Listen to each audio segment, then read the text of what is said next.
Wait, why am I feeling a little giddy right now? Like, I feel like a kid on Christmas morning. This is insane. This is the first video that I'm introing since moving, and I just feel like it's making it real. It's the start of the next chapter. I already feel very at home here, and I've hit the point in the unpacking process where all I have left to unpack and organize is my books. So that's why we are here today introing this video, because obviously I'm a little late. It's currently March 5th, but I need to do my monthly like bookish reset. I'm liking to do these videos more than just like your standard sit down like these are the books I read in a month video. So we're gonna be doing all the bookish reset things, except you guys obviously get a little bonus content with the moving process because we are gonna be organizing, unpacking my books and all of that in today's video, which we're probably gonna tackle first. But you're gonna get my February reading wrap up. We have to organize my reading journal. I need to make sure like the February spreads are filled out, but I also need to make my March spreads. I also need to update Notion and Goodreads. So we're gonna be doing all the bookish things. I'm just so excited, and I get to show you my new space. So let's go ahead and get started. Okay, so this is kind of what we're working with. Also, it's such a gloomy day, but I'm proud that the lighting isn't too bad considering the giant window that's right there. But okay, when I took them out of the boxes, I did try organizing them. I feel like I did an okay job, but as I go ahead and like organize them along the walls and everything, I'll try to do a better job of figuring out where to put everything and making sure like I've put the red books behind so I'm not trying to sort through them as I find different books that I haven't read yet. I also have this small box of various books that I'm going to be like putting in little free libraries and things, so we'll probably do that in this video as well. But let's go ahead and get started on all of the organizing.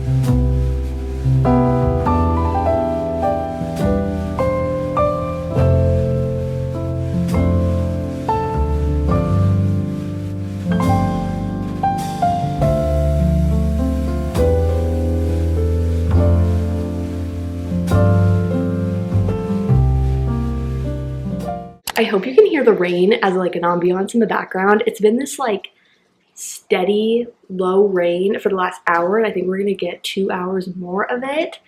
Fingers crossed. It's been above a sprinkle, so you can actually hear like the rain kind of coming down slowly, but it's not ever like a downpour. I don't know, it's a nice ambiance with like the windows cracked. But you guys saw I finished organizing all the books that I need to put somewhere, so they're all organized in the corner right now. I did have a method to the madness. I organized it by like genre, trying to put authors together, and all the books that I already read go in the back, and then the smaller stacks up front are the books that I have yet to read, also organized by genre, trying to put authors together. And then this, I don't think I showed you because I'd already done it, but it's my immediate TBR. So I used this TV stand as my immediate TBR cart, if you will, at my last place, so I wanted to do that here. So I just have my one nonfiction and then a bunch of fantasy, moving into like literary fiction and romance. And I will say I did not organize them like at my last place, so I tried to do that here because I was already doing it with those. And then I don't know where I want to put this, but this is my special edition of my Maxton Hall, like book 1 of it, but it's in German, so it's not like I can read it, but she's just so beautiful, so I want to figure out where to put it. So we're just keeping her here for now. And then I'm currently reading an Ember in the Ashes series, but this is the only physical book that I own of it right now. I'm currently on book 3, which we're going to talk about in a second. So I usually will put like empty space at the bottom, so when I'm reading books throughout the month I can just put them here, and then for my wrap up it's organized. But I am using that as kind of like a placeholder for me to talk about the series when I do talk about it. I have read When the Moon Hatched, but I want to do a reread soon. And then I'm currently reading Tower of Dawn, so I have Kingdom of Asia ready for me whenever I'm emotionally ready for it. But like I said, I am on the 3rd book in an Ember in the Ashes series, which is either A or the Reaper at the Gate. And so I only have like an hour and a half left of the book. Two of my friends are coming over tonight and we're just gonna hang out, read, eat food, and I'm hoping that I can finish the book tonight. So I'll probably take some clips for you guys, but overall probably just see you in the morning when we are going to, I think, tackle kind of the Notion stuff, the reading journal side of things. I know I still owe you guys a wrap up, so we're gonna get there once I figure out all the books that I actually read, because right now, like, my brain is so fried, I have no idea. So I will see you guys in the morning.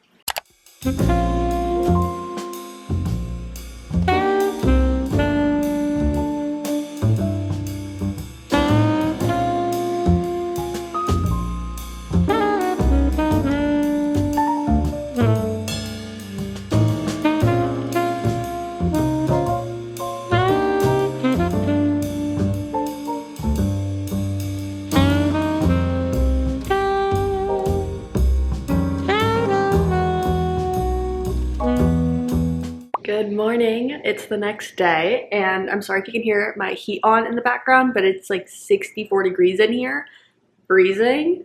Heat's coming on. But I wanted to check in with you guys before we do more stuff. So last night, I had my friends over, like I said, and we just like hung out and yapped like girls do. We had pizza, and then we ended up needing a sweet treat, like every girl does after they eat dinner. And so we went to Cold Stone, and I had this banana pudding ice cream with cheesecake bites and gummy bears. It was so good. It was so good. And then we came back, and I was gonna just put on a movie and then we were gonna read, but unfortunately I chose a great movie. We watched Atlantis, The Lost Kingdom, and so we were just sat watching it. There was no reading involved. No. But it was really great. It was fun. And it was good for them to like see my new place. And so that was great. And then they left around 10:15, and I knocked out probably within 30 minutes or so. I slept the latest I've slept in the last like week. I woke up at 8 a.m. this morning. That was wild. I've been waking up at like 6:30, so it felt really nice to just like sleep in. Oh, I loved it. And then I made my first matcha in my new place. Oh, this is like monumental. And it's a good one. And so now it's about 9:30. I do need to work today, but I figured I could easily accomplish one thing before I start that. I want to go ahead and update my February spread. Oh my gosh. Okay. I love her. She needs updated. So I just need to fill it out with all the books that I read, and we will see how it looks in the end. But yeah, I'm gonna update this, and then I think I'll circle back on updating the like yearly spreads. But I just know that this is something quick and easy that I can do because I just have the list of the books, the authors, the date that I finished them, and then the ratings. So let's knock this out.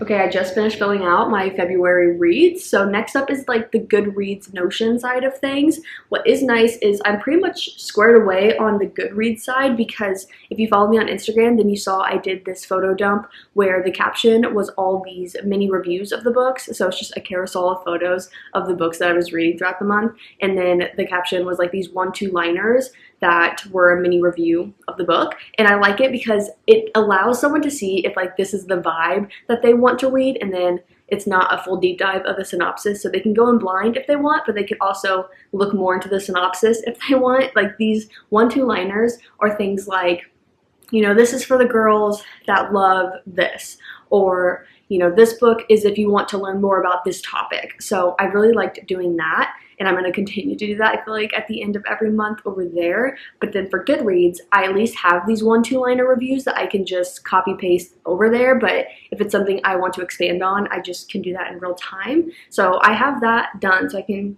hopefully get through the Goodreads side pretty quickly. And then we will move over to Notion, which is just another form of this where I can fill out, you know, the title, the author, the rating, things like that on all the books that I read, and then I can also update my physical TBR page on there as well. So I think that's what we should tackle next.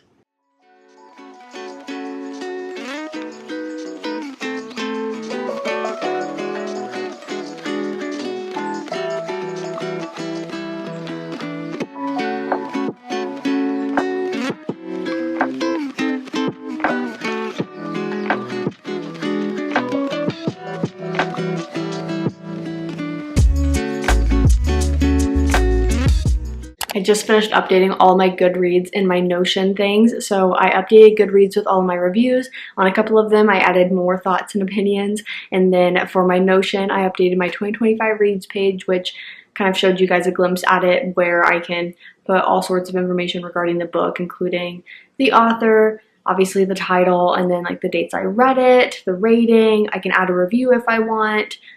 It's just like a nice digital place to have it look all pretty. It's just fun for me to do more than anything. And then I had a couple books to update on my physical TBR page. So I did all that and marked a couple of those read, but surprisingly, I don't have that many of the physical like copies of the books that I read. So in February, I read 9 books. And I think a majority of them were from Libby as like ebooks, audiobooks, and then a couple of them I had physically. So let's get into all the books that I read in February. If you've been watching my channel pretty much since the beginning of the year, I feel like you've heard me talk a lot about my gravitation towards listening to nonfiction audiobooks, specifically while I'm at work. I feel like it is a great opportunity to educate myself on a variety of topics, because if you miss a little chunk because you're multitasking, you're not missing something crucial to the plot, because like the entire book is educating you at different points. I can't really listen to like fantasy or even romance, I feel like, while I'm working, because if I miss like a huge reveal, I'm like, oh, I missed that from 3 hours ago in the audiobook. So I just feel like this has been a perfect opportunity for me to educate myself on a variety of topics, whether or not it's historical events or current events, or how those historical events got us to our current events. And it's a variety of topics like democracy, racism, climate change. I have just really hit the point in my life where I want to be educated on those things. I feel like I've always cared about those topics, but I didn't really put much effort into educating myself further in them. And I really think that if I would have gotten into reading sooner, specifically just how easy it is to listen to audiobooks while working, I feel like I would have listened to these like in college, like freshman year. I would have been studying and like just having this on in the background. So I'm really hoping that if I have, the college girlies listening to me right now, they will do this, because I feel like it is just nice to have on in the background. You're educating yourself on topics while also just being able to zone in and like focus on your work. So highly recommend. So with that, I listened to 2 nonfiction books this month. I listened to Hell Put to Shame, which also I don't rate nonfiction books. I feel like it's really weird to give a rating to a story, but I kind of just talk about, like how well I liked it or not, like how well it was done kind of thing. So Hell Put to Shame, this is for, the people that are seeing racism increase in the current years, which is very scary, because obviously it was very heavy in history, but it kind of, we got more rights and we saw less people just openly being racist in everyday world. Like, not that it wasn't there, but it was less like aggressive. And then now we're seeing like us go back in history, and that is very scary. And so for me, while I understand racism is always there, I have just wanted to find more historical events regarding it. And so this is about 1920s murders on a Georgia plantation post-Civil War. So theoretically, slavery doesn't exist, but it's teaching you how these different people still made it happen and just kind of bent the rules. And, you can kind of see this, but then think about how people are bending rules today to still hold racism in their everyday life. And so this was something that I found well done, and I felt like I was like listening to a story rather than someone just like reading text from a page. So I highly recommend. And then the second one is Superman's Not Coming. This is by Aaron Brockovich, and I think the other one was like Eric something, but if you look up just the title, you're gonna see it. I've had a picture on the screen, but The second one is Superman's Not Coming by Aaron Brockovich. This is all about climate change and the water crisis. And I really like this because based on each chapter and different events or different types of crises, she's the one I believe that narrates this. She gives you different ways that you can help. And, you know, she really explains that like anyone can help. You can do so many things in your everyday life, you know, things that are free to do, things that are quick and easy to do. And I just found that like everyone that listens to this could take away one thing that they could do to help with the water crisis. So I found this to be a very digestible audiobook as well. I read those two pretty early in the month, but between them, I can't believe I like finally get to talk about this book in like a wrap up. I read The Favorites by Lane Fargo. The way like I just can't read it, or I just want to cry every time I start thinking about this book. Okay. Whew. I haven't read Daisy Jones and the Six. I think I will eventually. I don't know, I haven't gotten to it. So a lot of people, you know, talk about the similarity in how The Favorites is written in compared to that, because in The Favorites you are following a past present timeline, where the present timeline is documentary form, audiobook is full cast, and you are following the 10-year anniversary of kind of the last performance, this kind of big ending to our main two characters' lives, their ice dance journey. And so you're following the 10-year anniversary of that. Past is like starting when our two main characters are like, I don't know, 10, 13, 16 maybe. You kind of get glimpses into when they're younger, but maybe they're technically 16 when it first starts. But it's past starting at 16 until, you know, that big event that happens. And so I like it because the past timeline is written in your normal chapter format, but then the present timeline is documentary format. I really liked the hybrid read of it because I felt like if I was just listening to the audiobook, while I think I could follow it pretty well, it could be confusing when you're bouncing like back and forth between those two kinds of chapters. And then if I was just reading the physical book, I felt like how do you really get immersed in the fact that this is a full cast and you get to listen to everyone, you know, giving their commentary and giving their side of the story. Like, it was just such a well done book, and I felt like I was so immersed in this. I think it's because, so ice dancing, obviously real sport, you can go watch a million performances, but the biggest thing is our author took inspiration from, you know, these various ice dancers that she's really gravitated towards. And because of that, because we know that inspiration is drawn from these real people that are alive today, like I can go look up those dancers and what they're doing right now. So it feels like the story of Kat and Heath in the book lives on forever because I can go and look at, you know, these characters' social medias, and I can be like, oh, this is what they're doing in their everyday life. Like, are they still performing? You know, are they married now? Do they have kids? Like, what are they doing? And I feel like because of that, the story didn't end on the last page. And I think that is something that is so extraordinary and something I have never experienced before. Like, the feeling I have about this book. I love the roller coaster. I loved all the emotions. I love that it's not romance. Like, it's there, but it's so much more. It's about this, you know, woman in a sport that she grows into, the like work effort that needs to be there, like the everyday of an ice dancer or just an athlete, right? And like the competition of that, and but the heavy emotions that are involved in it. And it was so extraordinary. I have never given a book 6 stars. I could never comprehend when someone gave a book 6 stars. I'm like, yeah, but what does that mean? Like, I've had the 5-star feeling, but like, what do you mean 6 stars? This is my first ever 6-star book, and I'm so excited to have both the US and UK editions in my hands very soon. I read this as an ebook, and so I think it was just crazy for me to feel like I need the physical book as well, like ASAP hardcover. I'm choosing to buy a US edition hardcover because I need it. It was an incredible experience. If like literally I could end this video right here because that's the only thing I want you to take away from it. Please read it. I'm really trying to prioritize continuing series, duologies, trilogies, whatever it may be. So next I picked up A Monsoon Rising. This is the second book following the Hurricane Wars. This is going to be a trilogy, and I just really liked this. I really liked it more than Hurricane Wars. I feel like for me, the first book, I really loved the plot, but I couldn't really get behind the romance. I just like didn't care. I didn't really understand the emotional side of it. But in this book, I felt like so early on, we got to see these interactions between our characters that really started to make me feel for them and like understand their emotions and really get behind like the cute moments or why they're feeling what they're feeling for each other, on top of just a great plot continuation. So I'm very excited to see how this book wraps up in the final book in the trilogy. Now, I actually do have, well, I kind of have this book, but I read the second book. It's A Torch Against the Night. Hold on, I always mess them up, but yes, A Torch Against the Night. So this, in general, this series is for the girlies that want to get into fantasy, but it seems very intimidating.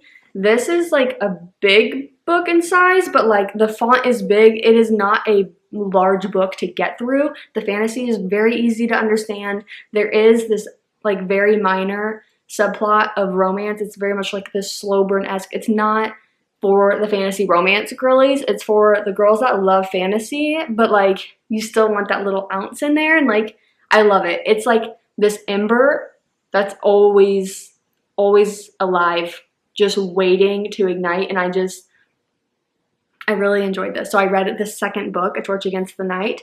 I think I gave it a similar rating to this one, or maybe a little more. I think I gave it 4.25, while this I gave 3.75. Like I vibed, I was excited to continue. Liked A Torch Against the Night even more. I am currently reading the third book. I'm hoping to finish it today, so you heard me talk about that earlier.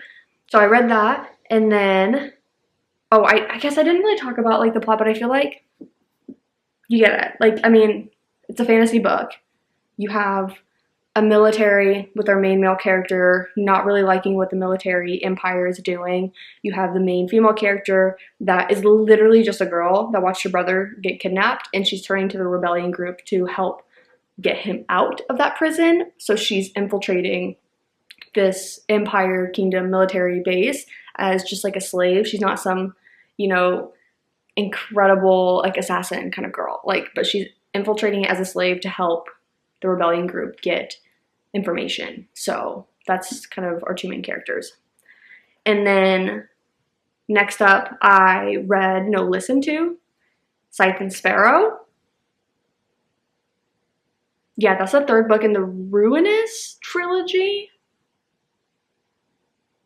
You know what? I could have that wrong, but it's The Butcher and Blackbird, Leather and Lark, now Scythe and Sparrow. It's ending the trilogy. The trilogy is following three brothers. This is for the true crime loving girlies, okay? This is for the true crime loving girlies that love a comedy as well. I really liked the first book. I thought the third book was okay. Like, I was fine with it, but I didn't like it as much as the first one. This one felt like it was a lot more up the alley of the first one. I was really into it. I was like giddy. I was rooting for our characters. I just ate it up. The audiobook is so fun. I feel like I never felt like I needed to also have the physical copy. So if you get your hands on the audiobook, you're good. I also have the physical copy of this. I am continuing on in my Throne of Glass journey. So I finished Empire of Storms. I think I gave this 4.5 stars. I really enjoyed it. I loved like the development here because we are seeing so much happen between our characters, like on their own, like developing their own lives in those progressions, but also like the plot of this, we're seeing them have to work together so much and seeing, you know, those different dynamics play out. And I've just really enjoyed this. So I did not do the tandem read. So next up is Tower of Dawn for me, which I am starting this weekend. So I'm very excited, but I read this. I love the fact that we're doing like the tabs and everything. It's just been such a fun journey. I'm excited to continue it and wrap it up, which is so scary, but you will get the part 2 reading vlog shortly. Okay, not my camera battery dying. We only had 2 books left. Like, are you serious? The next book I read was First Time Caller by B.K. Borison. I had to go buy this book. I just knew it. The fact that this is inspired by Sleepless in Seattle, I knew I had to read it. I knew I had to read it quickly. So I love like a classic rom-com. Okay, they don't make them like they used to make them. Like the 2000s, 2010s, like It's so good. They're so good. They're iconic. This is for those girlies. They're for the girlies that love your iconic rom-com, wanting that bit of nostalgic feeling. Yeah. It's like same but different, because obviously Sleepless in Seattle, you have the guy calling in, kind of talking about the fact that, you know, he no longer has his wife, and like, you know, he's not really, like, he wants to date, but that's kind of hard. Like, he has a son, and the main female character is just listening in on that. This, she calls in, well, you know, obviously it's the kid that calls in, and then the parent gets on like, what are you doing? So it's kind of like that her daughter called in. She finds out she's now on this call talking about, yeah, like, she just doesn't want to have to try so much. She's tired of trying to date. And he, our main male character, is the radio show host. And so the whole premise is the fact that she has this viral moment from their moment on late night radio show talk, and they want her on the show now to find her magical man, her, you know, forever love. And so obviously we know how this is gonna go, but it was just such a fun twist on that movie, and I absolutely loved it.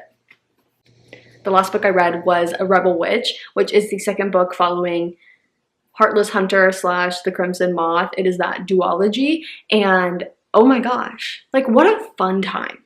One, I am a duology girl. Okay, I am a duology trilogy girl. Do not ask me to start these 5-book series. Guys, I can't take it anymore. I am the queen of reading the first book in a series, loving it, and then not picking up the second book for a year. So please, please give me another duology.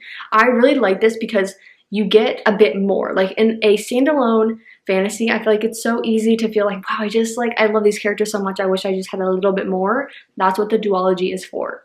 So Heartless Hunter, you are following a witch and a witch hunter. The witch, you know, obviously witches are frowned upon or whatever, and she acts as the Crimson Moth, which is this vigilante, basically saving the witches that get captured and, you know, helping release them, helping them get out. And then you have the witch hunter, our main male character, who is trying to, you know, capture the Crimson Moth that is this vigilante, taking all of his victims, you know, taking all of his captees. And so it was such a fun dynamic to watch, and I feel like it was fun. Like, the fantasy element was fun, and I feel like she just did it well. Like, our author just nailed it in this duology, gave us a bit more, but we got that conclusion pretty quickly. We didn't have to embark on some large journey. Like, I just remember how book 1 ended, like, made me so stoked for the second book. I will say, when I first started Heartless Hunter, I actually did a soft DNF, like, pretty quickly on. I was like, I don't think this is for me, or like, I don't know, right time, like, is this the right time ever gonna happen? Like, I didn't know, like, maybe this is just, you know, obviously the wrong time. But I picked it up again like a few months later after hearing a couple of my friends rave about it. Ate it up. I could not put it down. I feel like I read it really quickly. And A Rebel Witch, read in one sitting. I don't know what happened. I just sat down and I was like, I'm just gonna start it. Finished it that night. That was a wild time.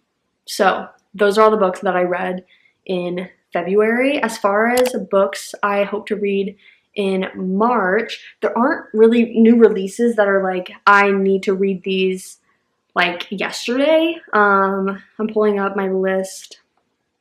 March has, April's gonna be crazy. Okay, there's 2 books. We have A Sunrise on the Reaping. Obviously, like, I'm interested in it, but it's not something that I feel like I need to read it the day it comes out, which is the 18th. And then we have The Prince Without Sorrow, which I'm very interested in. It's not something I'm like highly anticipating I need to read it on release day, but I'm curious about that one. So because of that, I feel like I can really tackle more of my physical TBR. So I say that as the first book I'm going to talk about is the fact that my friend Riley and I are going to be doing a beach read reread this weekend. I am so excited. I'm going to be filming our like readathon weekend, and so you'll see it. But yeah, I'm so excited. I'm actually going to be annotating it. Like, I just love this book. There's something about this book that just makes me so excited and in love. I can't wait for that. Okay, and then, like I mentioned, I'm now on Tower of Dawn, so I have my annotation tabs here ready to go. We're going to be tackling this and then most likely also finishing Kingdom of Ash as well. So those are 3 books, obviously very large. I do like to read multiple like at once because it just helps my brain. Well, especially with Throne of Glass, you know, Riley and I pace ourselves, like if you're familiar with my reading journey on Throne of Glass, we pace ourselves to read about 60 pages a day. So it's not like we're binging it. We're more like slow and steady, just get through it and be able to talk about it and really like absorb all the information. So because of that, I'm usually reading multiple books. So I do have, like I said, Kingdom of Ash. I am going to be continuing on An Ember in the Ashes. So like I said, I'm almost done with the 3rd book, and then I have the 4th book, which is the final book in the series. So I also plan to read that. Otherwise, I do have some books on Libby. I have some books like from Audible or Libro FM already that I'd be interested in picking up because I have the physical copies. So we'll see. But those are like a few books that I know I'm wanting to tackle in March. I mean, it's already March 6th. I've yet to finish a book. So like, bear with me, but that's a little bit of my March TBR. I can't believe how gloomy it has been the last 48 hours because when I first moved in, those first couple days, it was just pure like blue skies, direct sunlight all afternoon. It was just so beautiful, and then just gloom and rain for the last 48 hours. But at least with the very large windows in my room and here, like you don't notice it as much. Like the lighting isn't absolutely terrible, so that makes me happy. But in today's video, we accomplished unpacking and organizing my books. That was a daunting task. And then we updated my February reading journal spread. I was gonna do the March journal spread with you guys, but frankly, I have no idea like what I want to do for it. I don't know like the design or anything yet, so I think I'm gonna include it in the weekly vlog, so you'll see it over there. We updated Notion and Goodreads, which is also a daunting task if I haven't done anything all month for it, which I hadn't. So we did all of that today, which is why I really like doing these reset videos versus just the wrap up. Because if I just do a wrap up, frankly, I can get away with not doing the other stuff because I can just yap about a book and not really think about it. But I really like kind of being held accountable in a way. Thank you guys for doing all of those smaller tasks. So I feel great. And then we obviously talked about all the books that I read in February and a little glimpse into what I hope to read in March. So this was fun. I'm really glad that I did it. I just didn't think I would have time to film one. But tomorrow I am starting a weekend readathon, so I'm going to be filming that. It's going to be so great. It's going to be such a beautiful weekend. So we're going to be going to the beach. We're going to be relaxing. We're going to be hopefully like at a park or something, like just spending time indoors, outdoors, beautiful weather, reading a lot of books. So with that, thank you guys so much for watching, and I will see you in my next one.